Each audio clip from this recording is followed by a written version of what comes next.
안녕하세요. 매일 새로운 사연을 전하는 읽어주는 사연 라디오입니다. 구독과 좋아요, 많은 공유 부탁드립니다. 오늘의 사연 시작하겠습니다. 안녕하세요. 올해로 결혼 5년 차를 맞는 3살 아이 키우는 여자입니다. 결혼하고부터 여태까지는 시댁과 관계가 좋았어요. 하지만 얼마 전부터 상황이 조금 달라지게 되었습니다. 어머님께서 살아계실 때 지병으로 고생이 많으셨어요. 그래서 병수발까지는 아니지만 한 주에 두어 번씩은 퇴근길에 시댁에 들려 밀려있는 집안일을 해놓고 오곤 했었거든요. 그러다 어머님이 결국 세상을 떠나셨고, 그러자 아버님께서는 번거롭지 않냐, 이제 안 와도 된다고는 하셨는데, 막상 한 달 정도 지나 시댁에 가보니 집이 개판이었고, 아버님은 식사도 제대로 못 챙겨 드셨던 것 같았죠. 밥솥은 언제 마지막으로 쓴 건지 먼지만 한가득 쌓여 있었고, 밥솥에 쌓인 먼지만큼 분리수거함에도 배달 용기가 한가득이었으니까요. 그래서 그때부턴 다시 한 주에 한두 번은 퇴근길에 시댁에 들리기 시작했어요. 모시고 사는 것도 생각을 안 했던 건 아닌데, 저희도 상황이 상황인지라 그건 어려웠거든요. 그런데 얼마 지나지 않아 제 회사 일까지 바빠지면서 퇴근길에 들리는 것조차 여의치 않은 상황이 된 거예요. 그리고 처음엔 아버님이 상황을 이해해 주실 줄 알았는데, 언젠가 한 번은 술에 잔뜩 취하셔가지고 시애비를 굶겨주길 작정이냐며 전화에다 대고 난리를 치시더라고요. 그리고 이후로도 그런 일이 몇 번이나 반복되었지요. 그러자 결국 남편이 저한테 아버지를 우리 집에 모시고 오는 게 어떻겠냐고 물어왔습니다. 하지만 아무래도 14평짜리 집에 애까지 있는데 아버님까지 모신다는 건 현실적으로 불가능한 일이었죠. 그리고 지금 일이 이렇게 되고 나니 차라리 그때 모시겠다고 했으면 어땠을까 싶기도 하지만, 아무튼 남편에게는 미안하지만 그렇게는 못하겠다 말했고, 회사가 좀 덜 바빠지면 다시 퇴근길에 한 번씩 찾아뵙는 걸로 하기로 나름의 합의를 봤어요. 그런데 그 후로 3달 정도 지났을 무렵 아버님이 어머님하고 살던 집을 정리하시고 저희 아파트로 아예 이사를 오셨습니다. 그리고 이 모든 일이 사전에 저희랑 상의가 되었던 거라면 제가 이렇게 사연까지 적는 일은 없었을 텐데요. 이미 집까지 구해서 이사를 오신 건데 나가시라고 할 수도 없고. 그래서 상황이 당혹스럽기는 했지만 그동안 퇴근길에 한 번씩 일부러 시간 내서 시댁에 다녀오는 게 부담스러웠는데 이제 적어도 그런 부담은 없겠다고. 어떻게든 좋은 쪽으로 생각하려고 했어요. 그런데 아버님이 이사를 오시기가 무섭게 바로 문제가 생겼습니다. 퇴근하고 집에 왔더니 아버님이 저희 집에 와 계시더라고요. 집 비밀번호는 남편을 통해 알아내셨다면서요. 남편은 야근이라 12시는 돼야 올 거라고 말씀드렸는데 아버님은 그래도 기왕 아들 집에 왔으니 얼굴은 보고 가시겠다며 어깃장을 놓으셨습니다. 그리고 저는 그런 아버님께 엎어지면 코 닿을 거리에 사는데 왜 그러시냐 한마디 하고 싶었지만 한편으론 얼마나 적적하셨으면 저러실까 싶어 꾹 눌러 참았어요. 그리고 그 덕에 저는 옷도 편하게 입지도 못하고 제대로 쉬지도 못한 채 벌 아닌 벌을 서게 된 거지요. 이후로 12시가 넘어서야 집에 온 남편을 아버님은 붙들고는 놔주질 않으셨고, 그래서 마침내 집에 가실 때 시계를 보니 새벽 2시가 다 되어가대요. 어이가 없었고 남편한테 비밀번호는 왜 알려드렸냐고 따질 생각이었지만 그럴 기력도 남아있질 않아 쓰러지듯 잠들었습니다. 그리고 그 다음 날도 아버님이 제 퇴근 시간에 맞춰서 집에 오시기 시작했어요. 어떨 땐 먼저 들어와 계실 때도 있었고요. 그리고 그런 아버님께 나가달라고 하자니 차마 입이 안 떨어지대요. 남편은 남편대로 그냥 저한테 무조건 미안하다고 사과만 할 뿐, 이 상황을 해결하려는 의지는 없는 눈치였고요. 정말이지 모시지만 않았지 모시고 사는 거나 다름없는 날들이었어요. 정말 피곤한 날도 아버님 때문에 저녁 식사를 준비해야 했고, 식사 후에는 자연스레 거실에서 TV를 차지하고 계시니 집에서 제가 편하게 쉰다는 건 거의 불가능한 일이었지요. 그리고 말이 나왔으니 말이지만 반찬 투정은 또 얼마나 심하셨는지 몰라요. 고기 반찬이 없으면 밥상머리에 풀떼기밖에 없다고 짜증을 내시기 일쑤셨고, 나중에는 아예 내일은 이거 해달라 저거 해달라 메뉴를 정해 통보를 하시대요. 그리고 이런 날들이 3달 넘게 이어지니 정말 정신이 나갈 것 같더라고요. 게다가 처음엔 그래도 주말에는 아버님이 안 오셨는데 언젠가부터는 주말에도 저녁 식사는 같이 하는 게 좋겠다면서 초인종도 안 누르고 그냥 문 따고 들어오셨습니다. 그리고 그럴 때마다 매번 남편은 미안하단 말뿐이었어요. 그래도 아버지인데 어쩔 수 없지 않냐면서요. 다 적고 나니 남편하고 아버님 흉보는 내용밖에 없네요.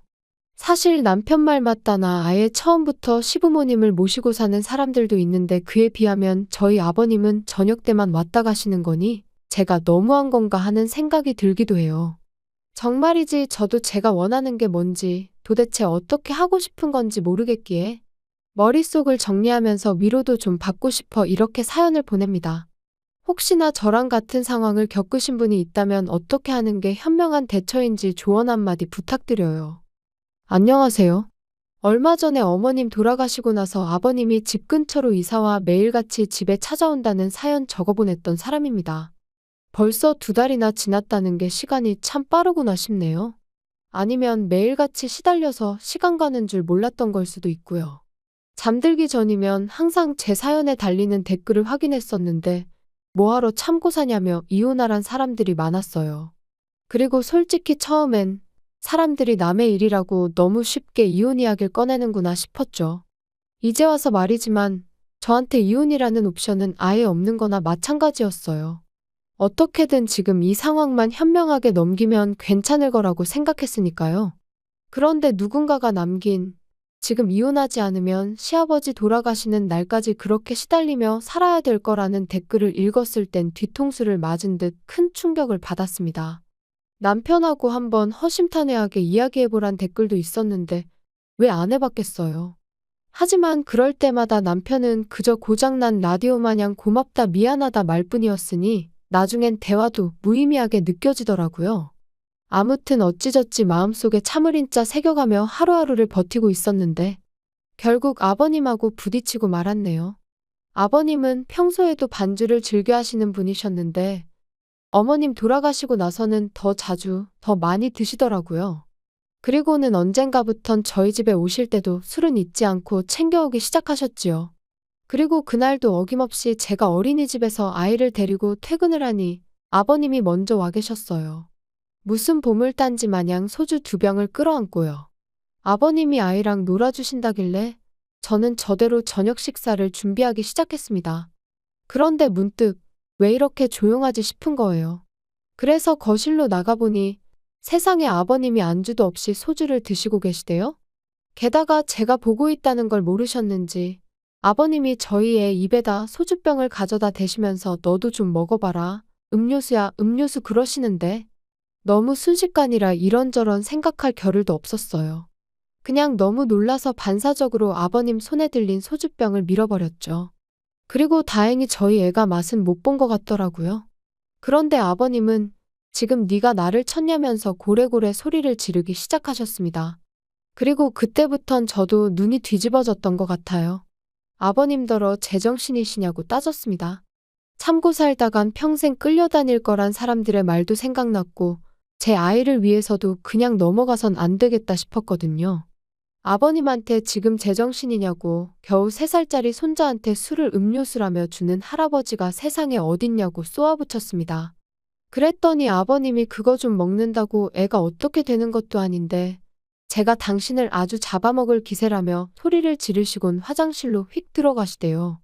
그리고 1분 정도 지났나 벼랑간 집안에 담배 냄새가 차오르기 시작했어요. 알고 보니 아버님이 분을 삭히지 못하시고 화장실에서 흡연을 하셨던 거지요. 어이가 없어서 화장실 문 두들기며 당장 나오시라 했어요.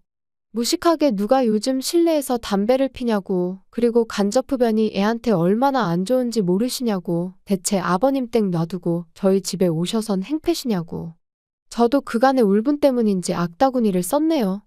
그랬더니 결국 아버님이 술맛 다 떨어졌다. 여기 괜히 왔다 하시면서 당신 집으로 가셨습니다. 현관문을 어찌나 3개 닫으시던지 문 다 부서지는 줄 알았네요. 그리고 그제서야 남편이 기껏 한다는 말이 그래도 며느리가 시아버지한테 태도가 그게 뭐냐입니다. 어이가 없어서 남편한테 한마디 했어요. 그러니까 진작에 당신이 아버님 단속 좀 하지 그랬냐고요.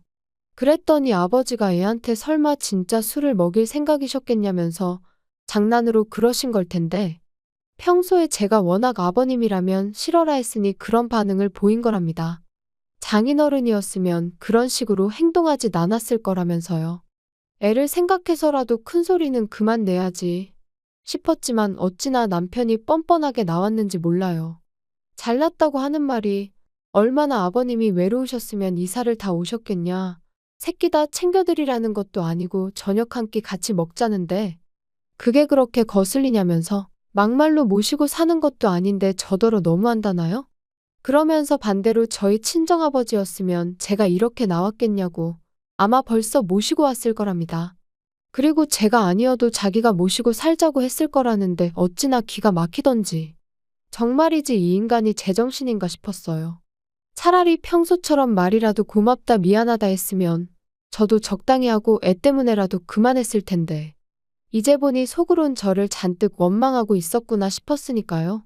그래서 그렇게 모시고 살고 싶으면 당신이 직접 모시고 살라고 했습니다. 대신 나랑 이혼부터 하고 당신 혼자 모시라고요. 그랬더니 그제서야 언성 높이던 남편이 어버버버 거리면서 말을 잇지 못하대요. 아마 제 입에서 이혼이라는 두 글자가 절대 나오지 않을 거라 믿었던 거겠죠. 그리고 그날 밤 남편이 저에게 미안하다며 또다시 화해의 손길을 내밀었어요. 그리고 전 이번만큼은 평소의 습관처럼 하는 사과가 아닌 남편의 진심이라고 믿었죠. 아버님한테는 자기가 잘 이야기해보겠다고 하길래 이제야 남편이 자기 역할을 해주는 건가 하는 기대도 컸고요. 그리고 실제로 이튿날이 일요일이었는데 정말로 아버님이 오시질 않으셨습니다. 그래서 남편이 말을 제대로 했구나 싶었는데 제 착각이었어요. 기분 좋게 퇴근하고 집에 왔더니 아버님이 아무렇지도 않은 표정으로 집에 먼저 와 계셨거든요. 바로 남편에게 전화를 걸어 아버님이 와 계시는데 이게 무슨 일이냐고 따졌습니다. 말씀 잘 드린 거 아니었냐고요?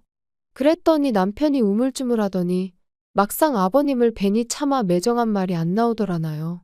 그러면서 그동안 아버님하고 그래도 잘 지내지 않았냐며 저더러 조금만 더 참아달랍니다. 대신 아버님이 애한테 이상한 짓 같은 건 못하게 자기가 단단히 감시를 하겠다면서요. 통화가 끝나고 얼마 지나지 않아 남편이 집에 왔어요. 그래서 남편더러 아버님 옆에 앉으라 하곤 전 그러면 어쩌겠냐고 당신이 원하는 대로 모시고 살라 했습니다. 대신 나는 그동안 친정에서 지내겠다면서요. 그랬더니 아버님이 대번에 부부가 따로 떨어져 사는 게 말이나 되냐면서 무슨 친정 타령이냐고 싫은 소리를 하시대요. 그래서 저도 남편과 떨어져 지내보면서 이대로 남편 없이 살아도 괜찮은 것 같으면 이혼할 생각이라 했습니다. 남편도 저보다는 아버님이 더 필요한 것 같다면서 말이죠. 그랬더니 그제서야 아버님도 심각함을 느끼셨는지 저한테 사과를 하셨어요. 당신이 제 호의를 너무 당연하게 누린 것 같다면서 미안하다고요. 그 후론 아버님이 연락 없이 저희 집에 찾아오시는 일은 없습니다. 다만 엎어지면 코 닿을 거리에 살고 계셨으니 이젠 저희 부부가 찾아뵙고 있어요.